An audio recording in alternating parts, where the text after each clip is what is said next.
76व्या प्रजासत्ताक दिनाच्या उत्सवांतर्गत नाशिकमध्ये देशभक्तीचा भव्य उत्सव साजरा करण्यात आला, ज्यात उल्लेखनीय देशभक्तीपर पंचवटी येथील आरपी विद्यालयात 76व्या प्रजासत्ताक दिनाच्या उत्सवांतर्गत नाशिकमध्ये देशभक्तीचा भव्य उत्सव साजरा करण्यात आला। या कार्यक्रमात शहरातील 80 शाळांमधील 31,000 सहभाग होता, ज्यामुळे एकता आणि राष्ट्रीय अभिमानाचे एक उत्साही प्रदर्शन झाले। कार्यक्रमाचे आयोजक गुरमीत बग्गा यांनी तरुण पिढीला देशभक्ती शिकवण्याचे महत्त्व अधोरेखित केले। ते म्हणाले, बालपणी गटांमध्ये अशी गाणी गाणे खूप सामान्य होते। आपण आपल्या पुढच्या पिढीला आपल्या देशाबद्दल शिकवले पाहिजे। एकदा त्यांना हे लहानपणी शिकायला मिळाले की ते त्यांच्यासाठी आयुष्यभराची आठवण बनते। गेल्या 8 वर्षांपासून आम्ही हा कार्यक्रम भव्य यशाने आयोजित करत आहोत।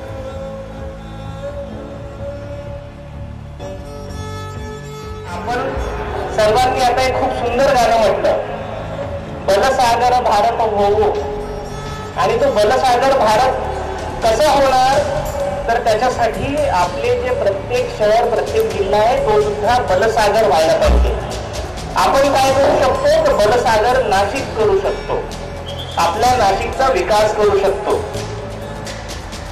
गुरमीत बग्गाजी नाशिकचं हे मॉडेल येणाऱ्या काही महिन्यांमध्ये तुमच्या नेतृत्वाखाली संपूर्ण महाराष्ट्रामध्ये आपण नेऊ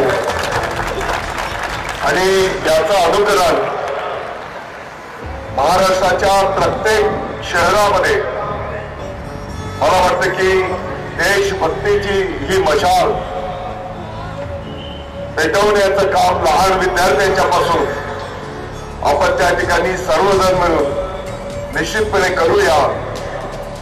अतिशय छान आणि सुंदर कार्यक्रम लहान विद्यार्थ्यांमध्ये देशभक्ती रुजवण्याचं एक पवित्र कार्य आज या माध्यमातून संपन्न होत आहे आणि म्हणून आपल्या संपूर्ण टीमचं मी या ठिकाणी अभिनंदन करतो, तुम्हाला शुभेच्छा देतो।